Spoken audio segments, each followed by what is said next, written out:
hjælperagtigt. Prøv at høre, skal vi ikke få Noel over, fordi han er jo også meget, meget glad for lige præcis det her. Hey Noel, you want to join us for a talk about mellotrons?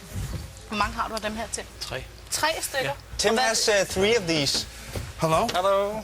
Okay. What, the actual 3 of these actual ones or 3 mellotrons? I've got 2. Or 2. Old ones or new ones? I've got an old one, a Mark II, which is one of the ones, not the actual one the Beatles used to use, but it's the same model. Yeah. Yeah, and I got another one that was made, I don't know, maybe it was made in Sweden, I think, and I've got kind of digital ones. Got quite a few actually. We heard that you buy the mellotrons the same place in England, right? Yeah, it's a place in Birmingham, and one of the guys there is actually the son of the inventor of this machine, as I was told. Okay. And I think we actually bought the big one, Mark II, from the same guys. We've got the same model. Yeah. Yeah. And I think there's about 100 left.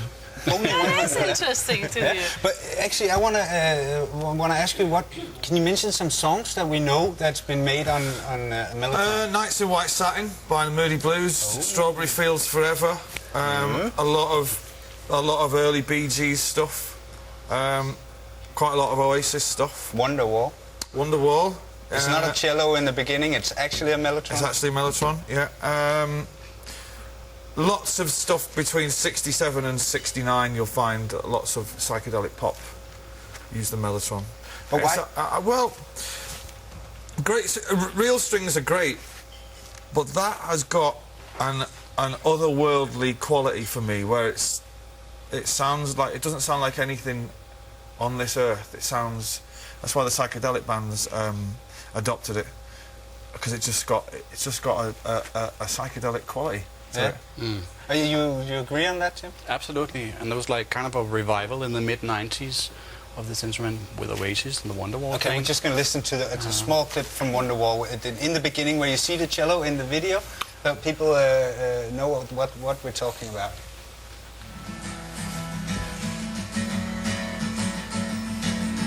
Backbeat, the word is on the street that the fire in your heart is out. I'm sure you've heard it all before, but you never really had it out. But you should have just shown you playing on the mellotron instead of trying to fool people into thinking that it's a cello. I don't know what the idea behind that was in the video. I don't get involved in any of that. I just turn up and do it. But there you go. This is the exact sound, right? Probably it, yeah. It was actually played on, you know, the real basic model, whatever that's called. Is that the white one? Yeah, the little. That's probably the Mark I, I guess. But yeah, there you go.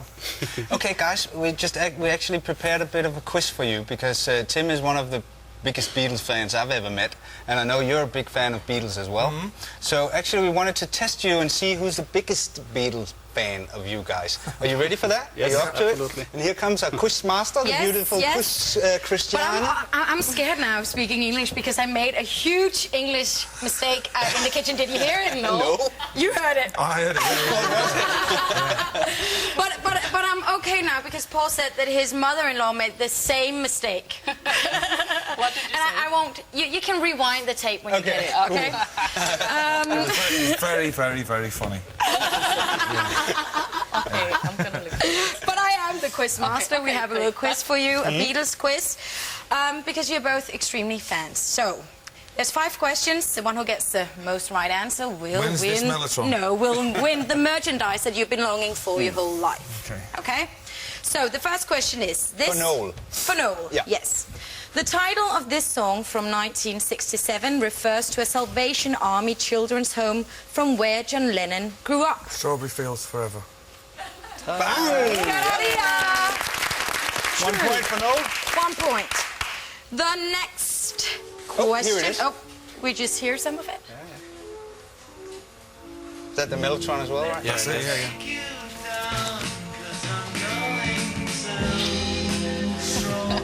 Yeah, okay. And the next question is, of course, for Tim. Okay, now you have to listen and tell me what this song is called. It's called Flying. True. That's an easy question, right? Yeah, well, That's also played on the mellotron. It's Also a yeah. melotron. Okay, but that's why you all know it then. Yeah. I tried to find some really hard questions, but they're not hard enough. Maybe the third question for Noel. This question is only for you, yeah. What is the name of the song from the album Help that is a cover of a Larry Williams song? So it's a song from the album Help, and it's a cover of the Larry Williams song. Og du griner, du fnyser. And Tim, he's laughing because he knows that. Yeah. Can I that bet be he a does, bit yeah. of a... I have no idea. So Tim? Do you want me to say it? Yeah. It's called Dizzy Miss Lizzy. Cha-ching! And that is...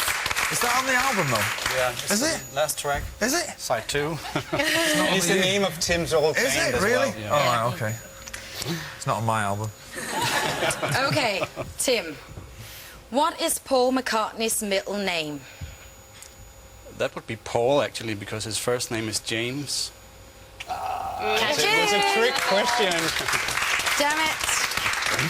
Okay, so this is for both of you, and it's the final question. You need to get it right now.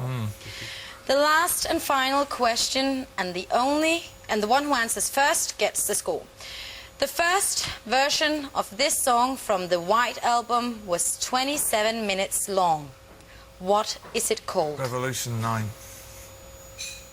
Or Revolution... No. Come on, Noel. No. You know this one, I know. I don't know it. The first version of this song Just got it from the wrong. White Album, it was 27 minutes long. That's a really long Do song. we get a small sound bit of I don't know if you have a sound bit from it. We We don't. We don't. But I can dance it for you. It's Number something 9. with... I don't Okay, know. it's something with...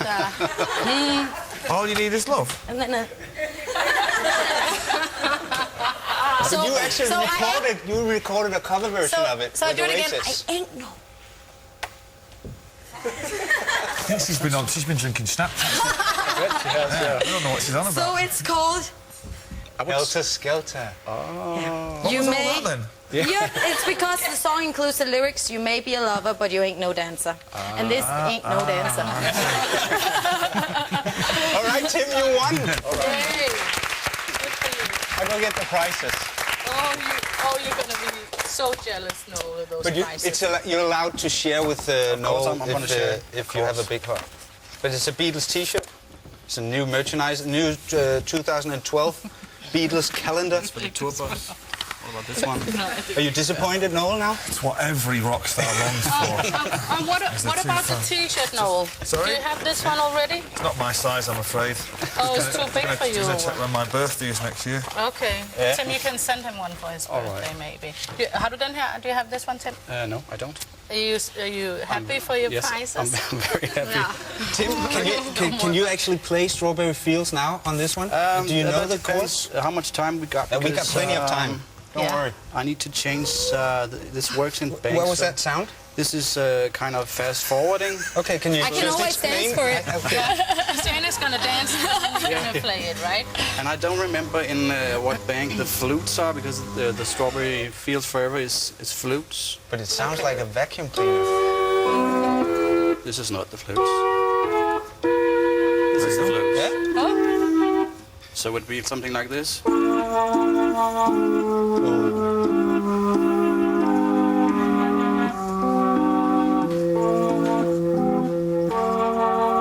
Sounds exactly like that one.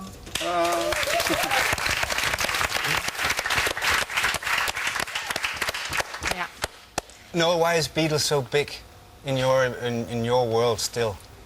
They wrote the best songs, I think. I went to see Paul McCartney 2 or 3 nights ago in Milan, and he's just got all the tunes, you know. Yeah. I've never met anybody that's not a fan of the Beatles. Not anybody from any age group, whether they be a child to, you know, a grandparent. Everybody can find something in the Beatles to like. And if you're a musician, that's it. As a musician and a songwriter, that's it. They've wrote all the best songs, and they look great, and they had a funny sense of humour. I think I wrote something you said once that you compare all your own songs to Beatles. Is that true? Do you still do that? I'm not too sure if that's a good thing to do that, but I may have said that when I was drunk once. So it's not something you do anymore. I'd rather not. No. No. Tim, why is Beatles so big in your world?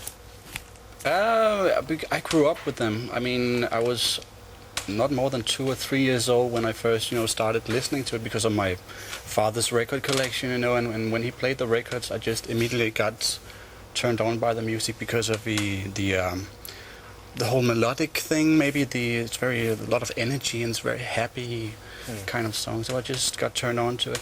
And actually, because of John Lennon's death, I was about 6 years old. There was a lot of Beatles movies going on TV at the time. So I got to see these 4 guys with guitars, and it did something to me. So from then on, I knew I wanted to be a musician myself. Well, as the music is one thing, but the story of the Beatles is also a great story of the 4 guys that came from nothing, Liverpool, they were the first band to ever write their own music. And it just happened they wrote the best music. Well, they went on to be like the biggest thing ever. It's just a great story, and they didn't go on for too long. There's only 8 studio albums, and it's condensed into 8 and a bit years. It's just a fantastic story with great music. Absolutely. Well, thank you so much for coming, Tim. Thank you so much for coming, Noel. Thank you very much. And yeah. We stay. No, you're allowed to leave now, and thanks a lot. You're dismissed. You're dismissed.